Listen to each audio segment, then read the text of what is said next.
Seja muito bem-vindo ao módulo 5 do treinamento White Belt. Nesse treinamento, o que nós vamos ver? Na verdade, nós vamos olhar um pouquinho as fases do DMAIC, né? Dessa parte do White Belt. Ou seja, nós vamos olhar desde o definir, passando pelo medir, analisar. O I é o melhorar. E vamos acabar no C, que é o controlar. E vai ser muito bacana para você começar a ter uma primeira visão do que é um treinamento White Belt, né? Do que é o Lean, do que é o Six Sigma e como isso se estrutura dentro de fases, dessas fases que eu acabei de passar para você, tá bom?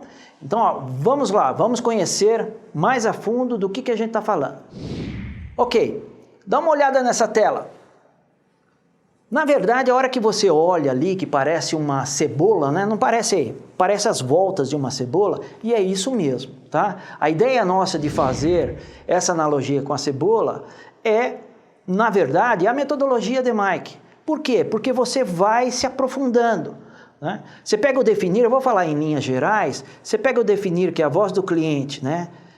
Prioriza o que é mais importante para ele e vai mergulhando e vendo como você pode melhorar o que é importante para o cliente, você chega num ponto que é o controle, ou seja, melhorou tudo, o cliente está feliz, como é que eu mantenho isso para que o que foi melhorado não volte para trás?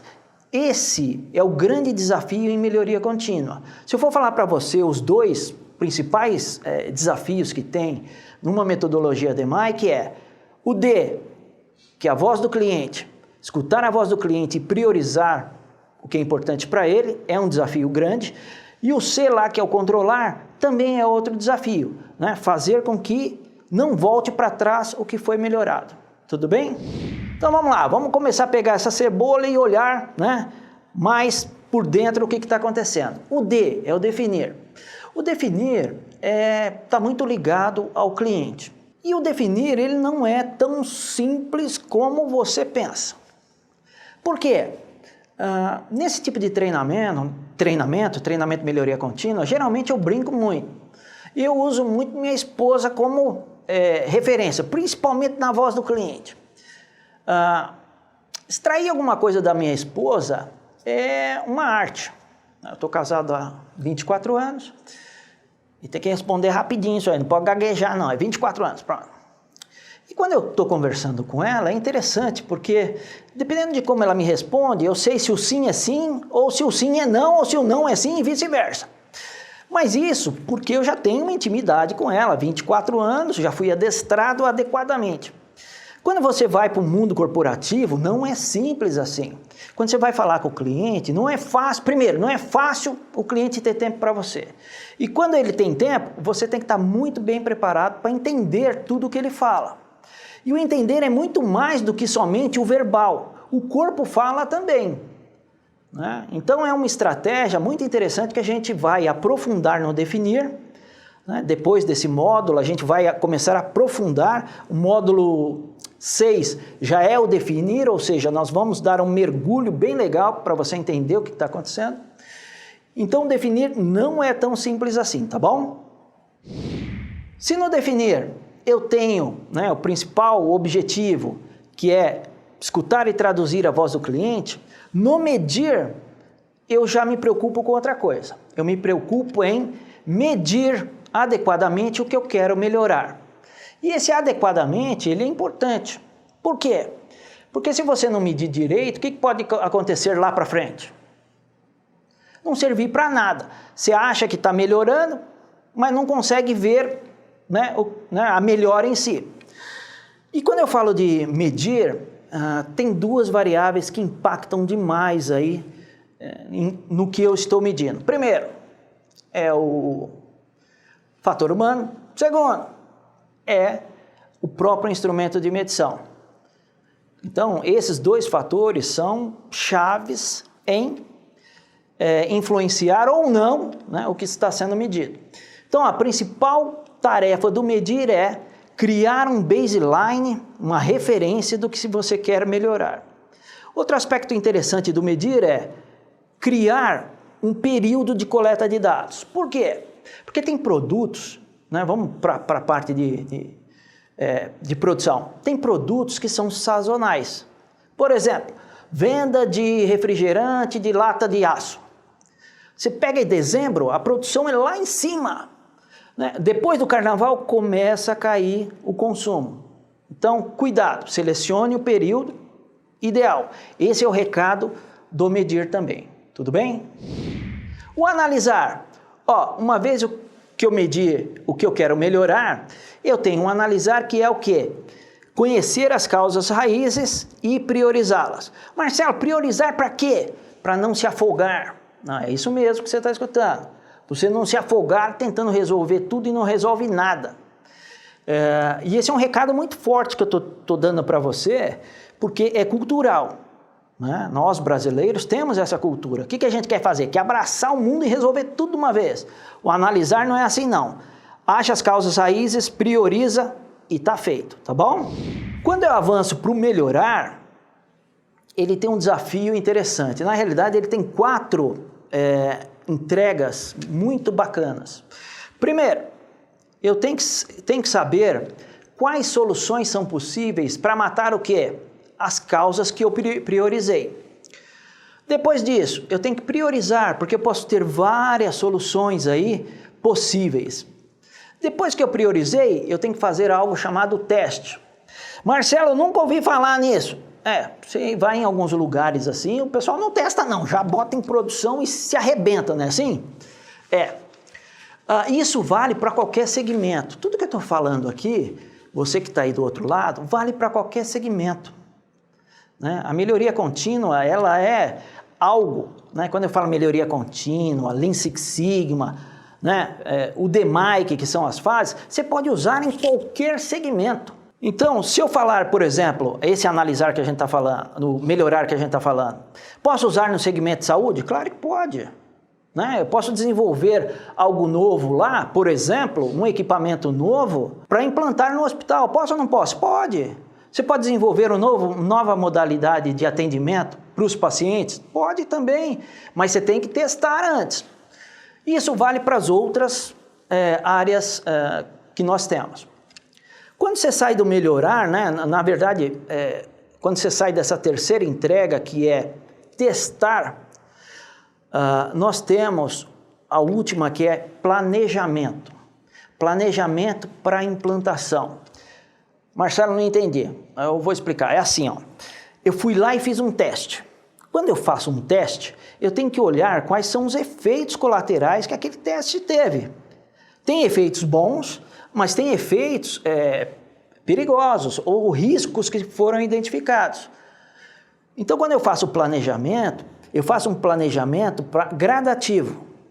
Ou seja, eu não viro a chave, não mudo, por exemplo, um produto de uma hora para outra.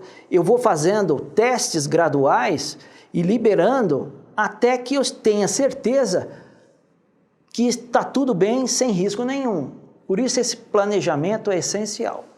Agora, quando eu saio do melhorar e vou para o controlar, aí a briga é mais feia. Por que a briga é mais feia?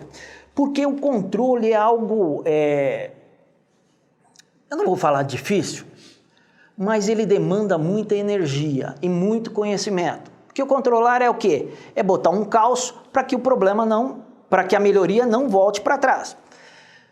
E só tem um jeito de fazer esse caos.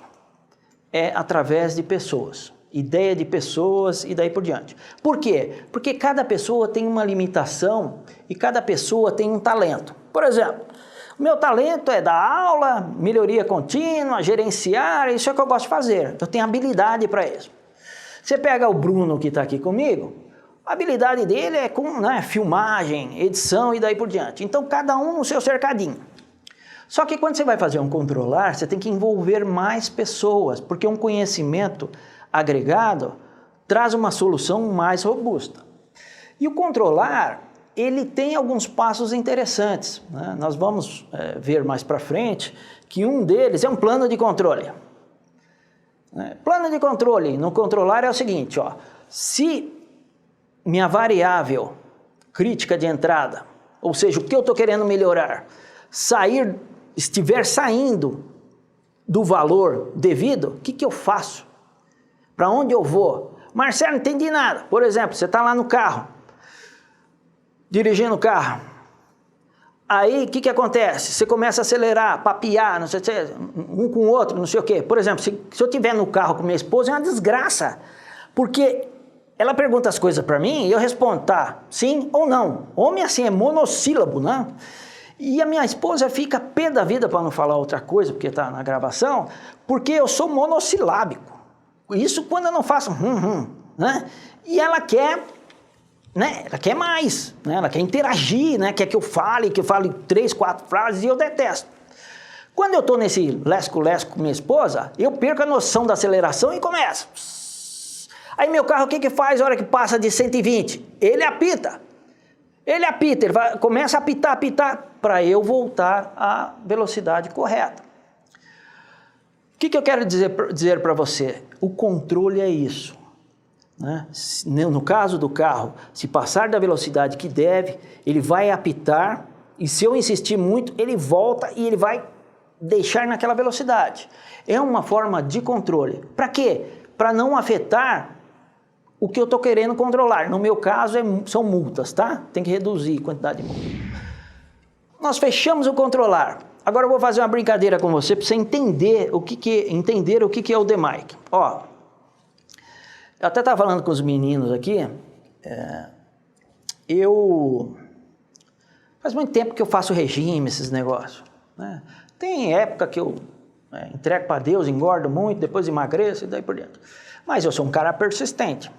E se eu perguntar aí, né, para vocês aí, ou para você, você já deve ter feito regime em algum momento da vida. E eu estou no regime. Vou te explicar como é que isso começou. E que casa bem com o DMAIC. Lá no definir a voz do cliente, né? Escutar a voz do cliente e traduzir. Eu cheguei de São Paulo, eu tenho viajado muito, sempre viajei muito.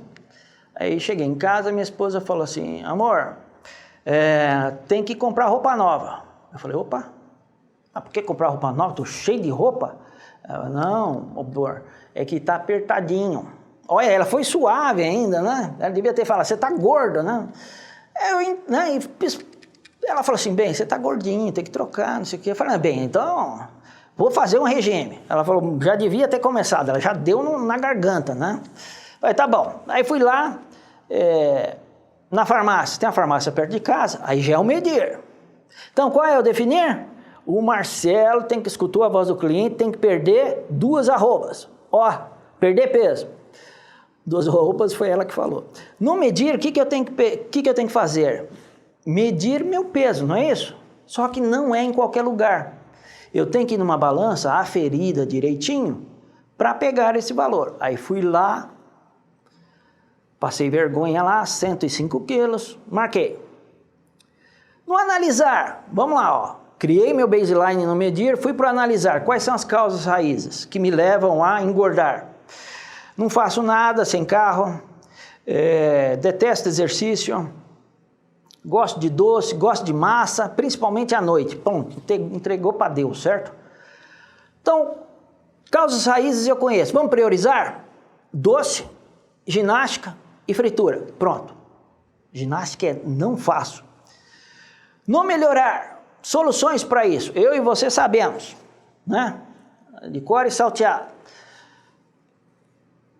Com relação a doce, reduzir o doce, né? Trocar o doce por frutas, esse tipo de coisa. Fritura, banir do seu cardápio.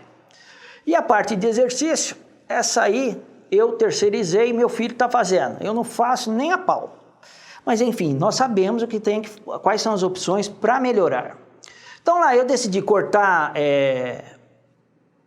não, né? Mas eu reduzi muito doce, reduzi fritura e estou controlando bastante aí a minha ingestão de alimentos durante o dia.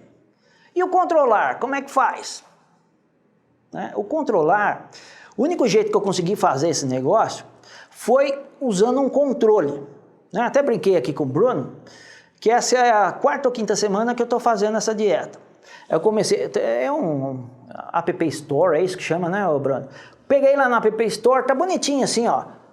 Comecei com limitação de 2.100 calorias, fiquei 3 semanas, agora 1.900, fiquei mais uma semana, e agora eu estou com 1.700 calorias. Marcelo, você é frouxo? Não, não sou frouxo não.